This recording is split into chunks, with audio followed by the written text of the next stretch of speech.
کرنے والے کون ہیں اور دھوکہ دے کر ملک اور راشٹر کے نام پر حکومت پر قبضہ کرنے والے کون لوگ؟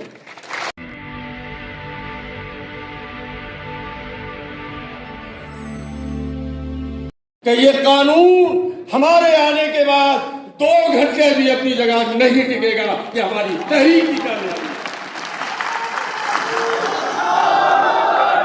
یہ ہماری جدوجہد کی کامیابی ہے۔ جو ہم نے آواز اٹھائی تو آواز آنے لگی کہ جب بھی ہم حکومت میں آئے یہ قانون 2 گھنٹے بھی اپنی جگہ نہیں ٹکے گا۔ اب گھبراہٹ ہے۔ الحمدللہ ہم تو وہ لوگ ہیں، ہم نے تو عدالت عظمیٰ پر یقین کیا نہیں۔ ہمارے اوپر تو ایک ایسا وقت آیا کہ جب عدالت عظمیٰ نے ہزاروں پیج میں ایک فیصلہ لکھا اور ہر فیصلے میں یہ لکھا کہ یہ بابری مسجد مسلمانوں کی ہے، یہاں نماز پڑھی گئی، اس کو انہوں نے ہی بنایا، یہاں کوئی دھرم استھل نہیں تھا۔ اس کے بعد اس کی آخری لائنوں میں لکھا گیا کہ آستھا کی بنیاد پر یہ ہم آپ کو دیے ہیں۔ ہم سے زیادہ اس ملک کی جمہوریت اور اس کی عدالتوں پر یقین کرنے والا، اس کا احترام کرنے والا اپنے اس عزیز وطن میں کون ہے؟ اور ہم نے کہہ دیا تھا کہ ہم مان لیں گے، ہم نے مان لیا کہ ٹھیک ہے عدالت عظمیٰ کا فیصلہ آ گیا۔ آپ تو بڑے دیش بھکت ہو۔ قانون عدالت میں پہنچا، ہم نے چیلنج کیا، آپ کی 3 آرٹیکل پر عدالت عظمیٰ کے چیف جسٹس نے اعتراض کر دیا اور آپ سب کے سب عدالت کی طرف دوڑ پڑے۔ سب نے اس کی بے احترامی شروع کر دی، سب نے اس کی عظمت پر سوال کھڑے کر دیے۔ اندازہ کر لیا ملک نے کرنے والے کون ہیں اور دھوکہ دے کر ملک اور راشٹر کے نام پر حکومت پر قبضہ کرنے والے کون لوگ۔ یہ تحریک بہت کچھ ثابت کرے گی، اور ابھی تو دیکھیے انشاءاللہ تعالی ایک مسلمان تھوڑی ہوگا اس تحریک میں، نہ ہے۔ ابھی دھرمیندر یادو جی آ کے بیٹھے ہیں آپ کی بات کہنے کے لیے، ورما جی نے آپ کی بات کہی ہے۔ جوں جوں تحریک آگے بڑھے گی انشاءاللہ تعالی چھٹنی ہوتی چلی جائے گی۔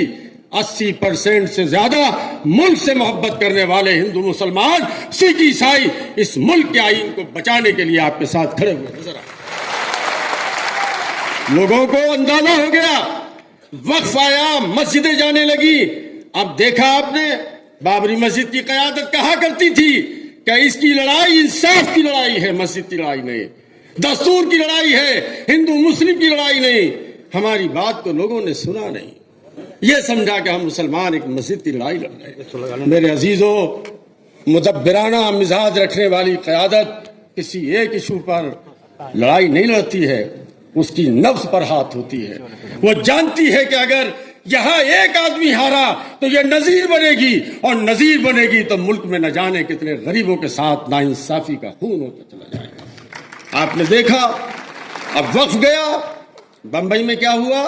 جین مندر کو توڑ کر کے برابر کر دیا گیا۔ میرے شہر میں، بدایوں شریف سے آتا ہوں، میرے شہر میں 1 مہینہ پہلے بودھوں کے ایک بڑے مرکز پر حملہ کیا گیا، اور جیسے تیسے وہ مسئلہ جو ہے وہ حل ہونے میں آیا۔ یہ حالات ہیں اس ملک میں۔ اس لیے ہمیں اور آپ کو مسلمان کی حیثیت سے اور سچے پکے مومن اور ہندوستانی کی حیثیت سے اس ملک کو صحیح رخ دینے کی کوشش کرنی ہے۔ ہم اپنی ذمہ داری صرف اتنی نہیں سمجھتے کہ ہم وقت کو بچا رہے، اللہ تبارک و تعالیٰ کی ضمانت کے ہم امیر ہیں، اپنے باپ دادا کی وقف کی ہوئی اس تمام سرمایے کے ہم امیر ہیں۔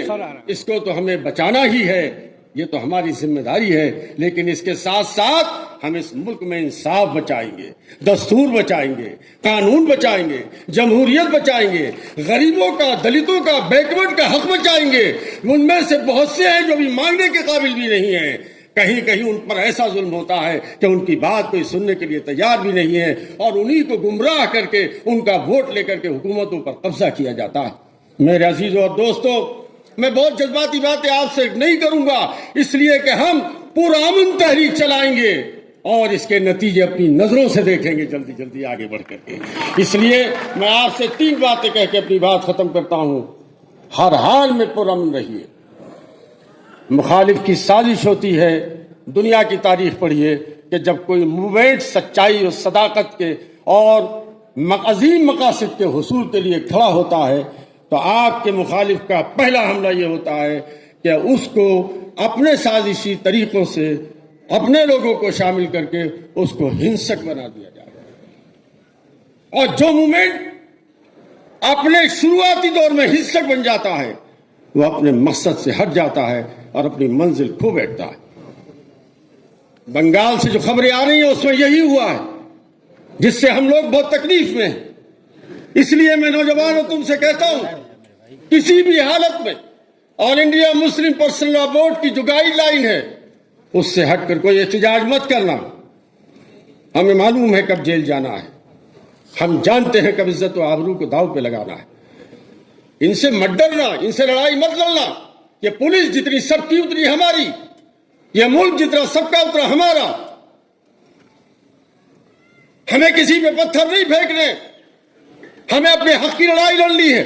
اور کوشش کرو کہ زیادہ سے زیادہ برادران وطن تمہارے ساتھ تمہارے احتجاج میں کھڑے رہیں.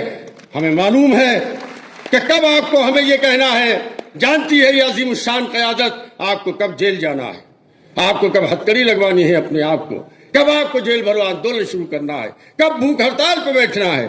مجھے لگتا ہے انشاءاللہ تعالی شاید یہ کوئی وقت نہیں آئے گا, اتنے ہی بھر سے حالات بدل جائیں انشاءاللہ. کیا سمجھتے ہیں آپ؟ ہلنے لگے ہیں لوگ, ہلنے لگے ہیں لوگ. اب دوسرے طریقے کے حربے استعمال ہو رہے ہیں. متحد رہنا, یہ سازشیں ہوں گی. کبھی داڑھی ٹوپی شیروانی والے لوگ ادھر سے ادھر سے اس چینل پہ اس چینل پہ یہاں وہاں آپ کو دکھائے جائیں گے. لیکن یاد رکھو اگر وہ بھی باہر نکلے تو ان سے پوچھ لینا, کہیں گے یہی کہ وقف ایکٹ ناجائز ہے, کالا قانون ہے, ہمیں تو پہلا پھسلا کے لایا گیا. 100% لوگ اس پر جمع ہیں. نہ مسلکی اختلاف ہے, نہ ہمارا سیاسی اختلاف ہے, نہ مکتب کا اختلاف ہے. تو پہلی بات منظم رہنا, متحد رہنا, پرامن رہنا, اپنے مقصد کے حصول کے لیے اللہ تبارک و تعالیٰ سے دعائیں کرتے ہوئے آگے بڑھنا. انشاءاللہ تعالیٰ اس ملک کے حالات شاید بدلنے کی ذمہ داری ہم اپنی پوری کریں گے. بیکورڈ, دلت, سکھ, عیسائی یہ سارے کے سارے اب پریشان ہو گئے, سب کے حقوق داؤ پہ لگے ہوئے. ہم سب آزادی کی جنگ کی طرح اس مرتبہ کھڑے ہوں گے, اور جس طرح ملک کو آزاد کرایا تھا ان فسطائی طاقتوں سے آل انڈیا مسلم پرسنل لا بورڈ کی قیادت میں آگے بڑھ کر اس ملک کو آزاد کرائیں گے اور سب کے حقوق کو بحال کرانے کی جدوجہد کو جاری رکھیں گے. باطل سے دبنے والے اے آسمان نہیں ہم, باطل سے دبنے والے اے آسمان نہیں ہم, 100 بار کر چکا ہے تو انتہا ہمارا.